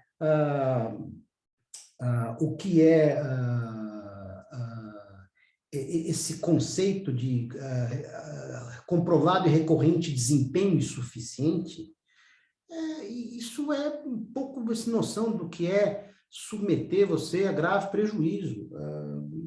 Grave pode ser para um, não pode ser para outro. É um conceito aberto, que eu acho, na minha opinião, sinceramente, não vai ser aplicável. Mas eu não mexeria nisso também. Eu acho que está aí, é bom como algum tipo de poder dissuasório que se tem. Não sei se eu atendo, mas é isso. Vamos lá. Contar Pedro, uma historinha lembrando dessa história. Quando teve o impeachment da Dilma, todos os ministros fizeram a renúncia no dia que ela saiu, né? E o poder passou para o Michel Temer. E aí o presidente do Banco Central era um ministro de Estado. E aí eu lembro que eu estava na Casa Civil, eu fui encarregado de conversar com o Sage da época e falei, olha, tem um ministro que não vai sair. O que é? Eu falei, é o presidente do Banco Central, porque o Temer não tem condições de nomear um no outro no dia seguinte. Tem que ter a sabatina. Então, o Tombini tem que ficar até o momento em que seja sabatinado. Então, ele ficou e fez toda a transição para o Ilan poder chegar. E até isso foi compreendido naquele momento com toda a balbúrdia que existia por meio daquilo. Né? Até isso foi interessante. E aí, com isso, eu passo a palavra para o Emílio, porque Emílio também é professor. Né? Então, agora aí é de professor para professor aí também a pergunta. Ele é professor aqui da Rede Pública. Boa noite, Emílio. Boa noite, minha atuação como professor é de outra ordem, um pouco mais complicado. Imagina. Primeiro um comentário, quando você falou eu não sabia da história, né, do presidente do Fed americano com juros de a 20%, controlar a inflação, né? Eu lembrei que no primeiro ano de mandato do Fernando Henrique II, o juro chegou a 45 no Brasil. Mas, enfim, minha pergunta, na verdade, era sobre as criptomoedas, né? Quando você falou, não sei se deu uma travada, se não entendi direito, a economista que estava se referindo era a Mariana Mazzucato, não sei se era ela. Isso, a Mazzucato. Uma das minhas economistas preferidas, assim, atualmente. Eu vivo comentando dela na aula. É super original, tá? Super original. Eu adoro ela. E minha pergunta era assim, em que sentido, como que você vê a viabilidade de regulação, por exemplo, de criptomoedas, né, o Bitcoin, mais famoso, assim, pela própria norma, assim, não norma, mas pela própria estrutura de funcionamento das criptomoedas, né, que são os Bitcoins, né, desculpa, os blockchains, que são cadeias de registros, né, e essas cadeias são meio que imutáveis. Então, logo, assim, a gente lida com um problema de ordem internacional, né, porque como é que se registra internamente é algo que necessariamente vai passar todos os registros do mundo, né, por aquilo, né. Então, assim, apesar de eu, por exemplo, ser a favor de alguma regulação, não vejo como isso seria viabilizado, né, tecnicamente, pelo próprio funcionamento da moeda, né. Não, Emílio, desculpa, obrigado pela pergunta. Eu não só concordo com você, como vou te dar um exemplo, que é um exemplo do memória ruim hoje. Acho que é o Porto que eu estou bebendo. Eu comecei a beber. Há um frio louco aqui em São Paulo. Bom, já vou lembrar. Do Sanders.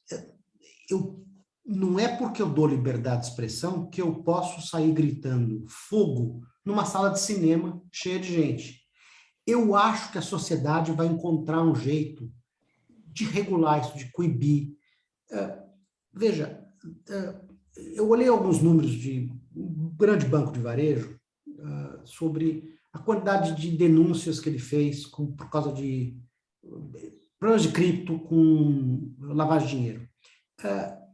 Isso é crescente, é um problema, mas é pequeno. A grande parte da população quer ou reserva de valor, ou transacionar por especulação, ou porque conhece, e os valores são pequenos. Você tem uma ideia, você tem fundos hoje de cripto que aceitam uma aplicação de R$1. Então, eu acredito que esse mercado vai encontrar um jeito, deveria encontrar um jeito social de se autorregular, como ele faz numa sala de cinema em que ninguém pode gritar em fogo. E nem por isso ninguém acha que isso é restrição à liberdade de expressão. Eu posso falar o que eu quiser no Brasil, ainda posso, não sei por quanto tempo. O que eu acho é que nós vamos chegar lá quando esse tema amadurecer. Isto dito, eu acho que precisa perseguir penalmente quem faz bobagem. Isso não tem a menor dúvida. E aí, se você tem um banco com poucos casos, é sinal que ninguém está vendo. Também, porque não é possível que acharam lá um desse faraó do Bitcoin, rei do Bitcoin, já tinha transacionado 3 bilhões de reais. Meu Deus do céu, como ninguém viu isso? Não é possível. 3 bilhões. Isso não é pouco dinheiro, sabe? Convém comigo. Então, eu acho que uma coisa é a gente separar o joio do trigo. Agora, você tem razão, não consegue. É um ledger aberto. As pessoas hoje estabelecem em qualquer outro lugar, eu coloco lá um VPN e ninguém me vê, e por aí afora. Então... Sim. Não, Pedro, só antes de terminar, professor Pro, e um comentário, assim, que eu não sei o quanto, não necessariamente tem a ver com a matéria, mas o assunto da semana, né, enfim, foi o teto de gastos, esse controle, né, fiscal e, né, vinculado à inflação, a dólar e tal. Eu vi uma crítica hoje que eu achei super pertinente, assim, em relação ao mercado financeiro, porque se liga em todos os jornais, basicamente a lógica do mercado financeiro é a mesma, assim, olha, a gente não é contra um auxílio popular, mas o problema é de ordem técnica, né, é o furo do teto e tal, porque podia cortar, sim, um argumento muito recorrente nesse universo, né? E eu vi uma crítica hoje muito interessante, assim, questionando, será que o problema é de fato de ordem técnica ou se o mercado financeiro não gosta muito de políticas de transferência de renda para a base? Porque se fosse de fato só gasto ou aumento de gasto por si só, a gente teria tido um caos na bolsa e nos mercados no dólar quando foi feita emenda secreta, emenda do relator, emenda cheque em branco, coisa de ordem de 30, 20 bilhões, e ali o mercado foi mais um dia normal no mercado, né? De coisas de mesma ordem. Agora, quando é de 30 bilhões para uma outra categoria, aí o controle é um pouco... Vamos com calma. Primeiro, assim, eu acho que essa coisa de dizer o mercado, Sim, essa claro. comunicação, é uma coisa meio complicada. Você tem, né? E também vamos combinar uma coisa. A elite no Brasil é uma porcaria. Estabelecido isso, Essa é a crítica. é uma porcaria. Quer dizer, uma elite que tem esse grau de desigualdade de renda não pode ser boa. Por quê? Eu não posso ser contra, veja, e eu estou em banco, eu não posso ser contra uma população que tenha mais dinheiro, porque no final do dia isso circula a economia. Então, não acho que o sistema financeiro é contra a distribuição de renda. Não, ao contrário. Mas, isto dito, eu acho que você tem uma série de indicativos aí. O problema do que acontece hoje, ontem e hoje com Bolsa, é um problema de referência de preço e de indicativo. Veja, falar um pouco de Bolsa, porque eu estou nesse universo há muitos anos. As pessoas têm expectativas. E eu acho que a expectativa hoje, ontem e hoje, é de quase jogar a toalha. De você dizer o seguinte, o Brasil tem... Veja, eu não quero aqui entrar no debate político, tá? Mas nós elegemos um sujeito de baixo clero, eu não votei, tá? Só para dizer que... De baixo clero, despreparado, sem a menor competência para assumir um ideário liberal de mercado, seja o que você quer, e sem considerar uma série de problemas institucionais, circunstanciais e de risco que vinham com reformas essenciais para o país. Isto dito, tem uma pandemia no meio, que de fato mudou uma série de coisas. Achar que o Brasil vai se consertar agora apenas com o crescimento, não vai. Como já foi. O que o mercado está lendo, é descontrole, e 2, e isso é pior, é um futuro muito complicado, porque você vai, por um lado, politicamente polarizar, e a polarização e a radicalização de temas pressupõe um Estado mais gastador dos dois lados, de um atual, porque é a favor de populismo demagógico de transferência de renda, mais e sempre, e o outro porque você volta a uma situação, e eu falo aqui de Lula 2, Dilma 1 e Dilma 1, Dilma 2 é no meio, uma situação de que gasto é vida. Então, o problema é de sinalização. Eu acho que mercado, porque a gente é a favor de desenvolvimento, pelo amor de Deus. A gente quer, o banco que eu estou no conselho é de um grupo centenário, que é o Grupo Votorantim. A gente tem sociedade com o Banco do Brasil, a gente financia veículo. Então, eu não posso ser contra pessoas terem renda. Não sou. Agora, eu acho que o Brasil precisa fazer, de fato, uma reforma tributária séria, precisa voltar na discussão previdenciária, tudo que você já ouviu falar. E aí, a reforma administrativa. Não é que nós temos um conjunto de funcionários, nós temos um conjunto de funcionários no Brasil, você é professor, sabe disso, que ganha mal. O professor ganha mal nesse país. Ela tem um topo da pirâmide, e tem mesmo, que é um exagero. Onde já se viu um desembargador de Tribunal de Justiça ganhar R$200 mil por mês? Isso está errado.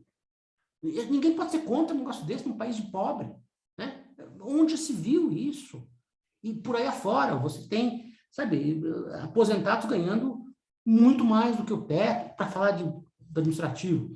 Do ponto de vista tributário, o Brasil é um caos. E por aí vai. Então, eu acho que o que essa leitura do mercado hoje é que não vai ter reforma. E isso é ruim. Isso realmente é ruim.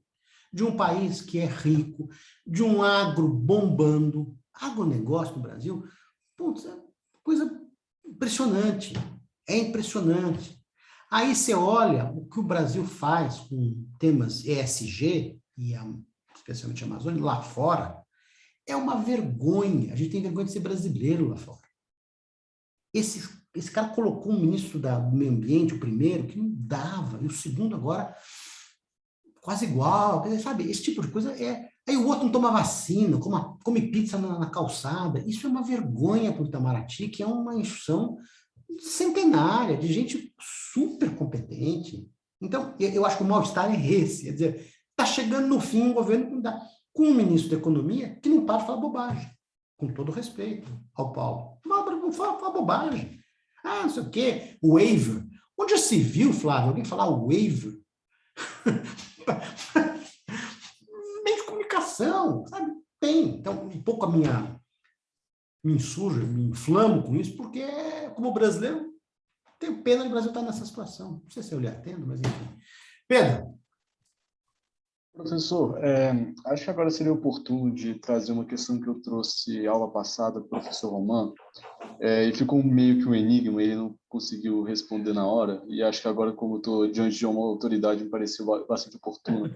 A questão toda é se o FGC é ou não instituição financeira. A pergunta era se ele submetia ao conselhinho. Aí isso levou a uma questão maior, que o professor Flávio ficou um pouco...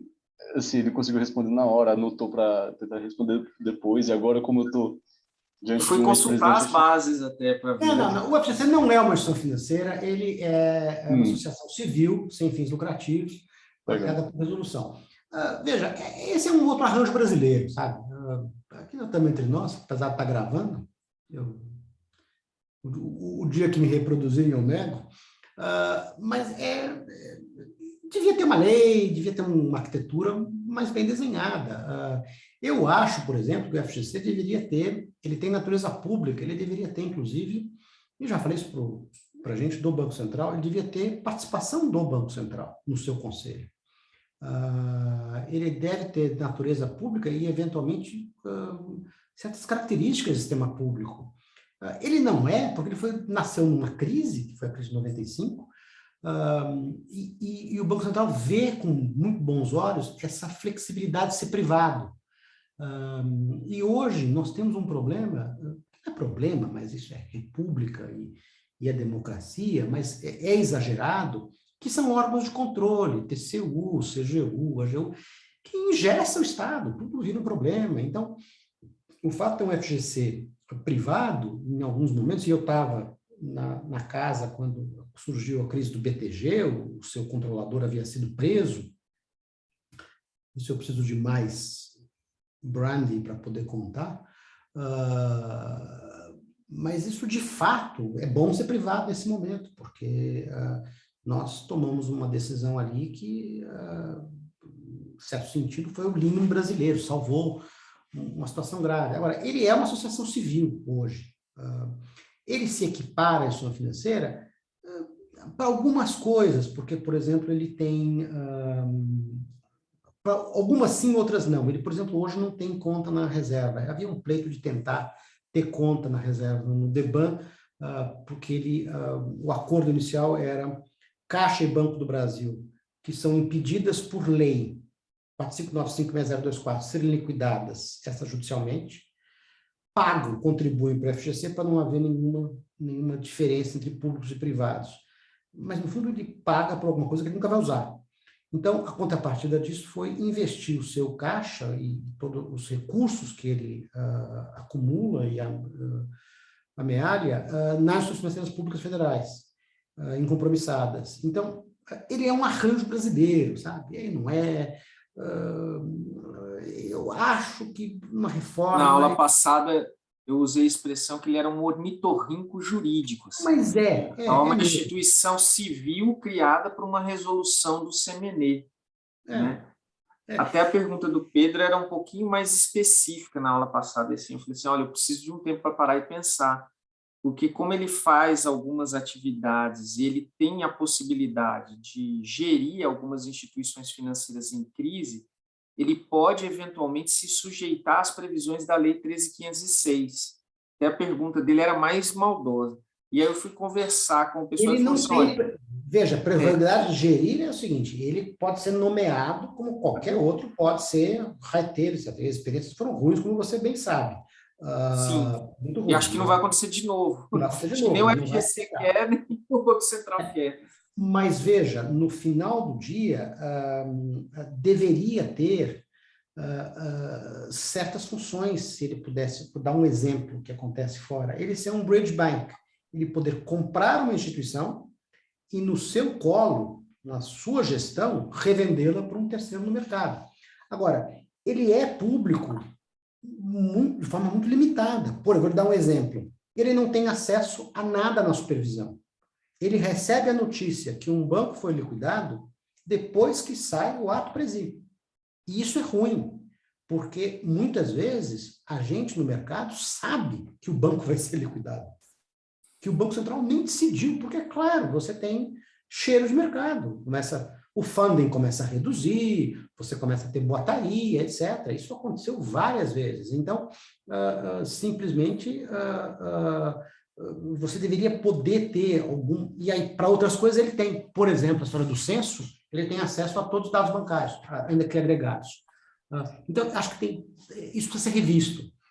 Acho que a reforma da 6024 não avançou, e no Senado, na Câmara, não vai avançar mesmo, né? Porque esse é um tema, hoje, 25ª prioridade, e é uma pena, porque o Brasil tem compromisso, inclusive, com BIS, etc., de ter uma legislação mais moderna, etc.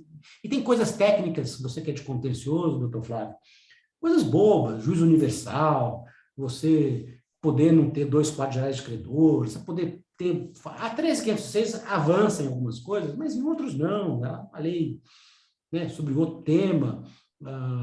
E então, tem ainda sempre o juiz trabalhista que entende que o crédito dele vale mais que tudo. Aí você tem lá o liquidante que faz um tipo de habilitação, que vai lá na falência, vai ser totalmente repetido, com todos os problemas que tem. Então, tem uma série de coisas que poderiam avançar. Agora, eu acho que, na essência, esse tema de criar um fundo garantidor para o pequeno e um fundo de resolução para os grandes, que é a solução do projeto, tem uma série de problemas.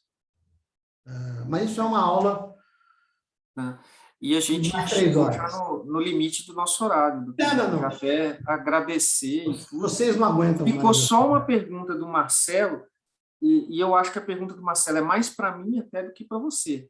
Ele pergunta como que é a forma de supervisão... Pedro, se você, só para responder ao Pedro, se você quiser, eu tenho um monte de literatura fora, depois eu passo meu celular, meu WhatsApp, e com muito prazer. E acho que você poderia vir, se você tiver a chance de vir a São Paulo, eu te apresento o diretor executivo, Daniel Lima, e você fala com ele, acho que a gente, inclusive, no FGC, eu instituí lá, não sei se continuou, mas havia uma bolsa para pesquisas no tema. E a gente, inclusive, fez uma série de monografias, eu não sei se tem, mas deveria ter, porque esse assunto tem pouca coisa escrita e acho que o tema é interessante. E nós temos a obrigação, viu, Emílio, de apoiar a pesquisa. Na época, eu fiz muito desse tipo de coisa e acho que, se não tem, puder te ajudar, com prazer, tá? Muito obrigado, obrigado. professor, de verdade. Obrigado A mesmo. família está reclamando, Será um Flávio. prazer. É que entrou uma cigarra dentro da casa, coisas de Brasília, né? Tipo de Brasília dessa época do ano. Aí meu filho falou, pai, tem uma cigarra aqui, vem aqui tirar. Eu falo, poxa, tiro. É seu filho, professor? É, É porque sempre entra a filha sua, né? Eu não sabia que você tinha um filho também. E aí, esse cara? aqui é o Maurício, Beleza, Maurício? se escondendo. O Marcelo, ele fez uma pergunta, só vou responder ele com uma deferência. O Marcelo é um aluno todo especial, eu gosto dele, está no mestrado aí do DP. Ele perguntou como que é a forma de fiscalização e supervisão no âmbito do LIFT, né, que é o Laboratório de Inovações. É uma fiscalização com perfil um tanto quanto contratual. É isso que acontece. Então, ele põe a proposta da inovação que ele quer fazer, indica quais são as regras que ele quer suspender dentro do sandbox regulatório, e aí, com isso, ele acerta com o Banco Central a forma dele de atuação, que vai ser um tanto quanto limitada em função disso. Então, ele vai tentar atuar de acordo com essas regras. Então, por exemplo, às vezes ele não pode vender para uma determinada categoria fragilizada, ou, por exemplo, de pessoas idosas, alguma coisa desse porte, para não criar um risco maior pela suspensão de uma determinada regra regulatória que está sendo feita em função disso. Então, esse aqui é um pouco. Acho que até a pergunta era mais para mim do que... não sei se o Jário ia ter, assim, tá acompanhando de como que está acontecendo esse regulatório. Dos aspectos do Banco Central que eu apoio, o LIFT eu apoio, porque eu acho que eu acho que isso deveria estar na universidade, como está nos Estados Unidos, mas no Brasil, como as coisas são mais difíceis, mas acho que é uma boa iniciativa, e tem uma experiência exitosa. E de 10 projetos apresentados, 9,5 envolviam blockchain e tecnologia distribuída. Era impressionante a ideia. Era impressionante isso. Professor Jário, só posso agradecer demais, foi excelente. Né? As respostas que tive aqui dos alunos foram todas ótimas. Acho que os alunos aí que são de regulação bancária também aproveitaram bastante. O pessoal que está estudando aí a autonomia do Banco Central viu aí até novas perspectivas. Eu mesmo não estava tão ligado nessa ideia de Banco Central do futuro. Talvez devesse até estar mais antenado com isso, com a questão do CBDC. Quando você falou assim que o Bitcoin é moeda, né? Eu lembrei que a tese do Marcelo Madureira, ele começa com uma brincadeira, é até um Twitter que ele colocou, né? Ele falou assim, isso é moeda ou não é moeda? Aí ele falou assim, dá para comprar um Big Mac? Se der para comprar um Big Mac, é moeda. Né? Então, talvez a resposta esteja mais ou menos por aí, né? Então, essa é a ideia. Então, só quero agradecer. E é a coisa do Irving Fisher, moeda é o que moeda compra. Moeda. Deixa eu dar meu celular, quem quiser, eu falo bem para o WhatsApp, 11 99919 1038. Estou inteira à disposição de vocês, o que precisar. Muito obrigado pelo convite. Desculpa se eu devo em algumas coisas, mas isso, enfim, estou ficando velho, então falo às vezes o que não devo, então peço desculpas pelos arroubos, mas muito obrigado, professor Flávio. Obrigado a todos vocês por me ouvirem com tanta paciência e, enfim, tuas ordens. Professor, só uma coisa, não vamos te incomodar, acho que em geral não. E sobre os arroubos, eu acho que a maioria até concorda, mas você poderia repetir, que eu não tive tempo de anotar. 11 99919 1038. Tá bom, o que precisar, eu às vezes levo um tempo para responder, mas respondo com todo mundo. Enfim, se vocês não me pedirem Bitcoin ou o dinheiro, o resto, muito E prazer. nem mandar figurinha, né? Não, figurinhas já são divertidas.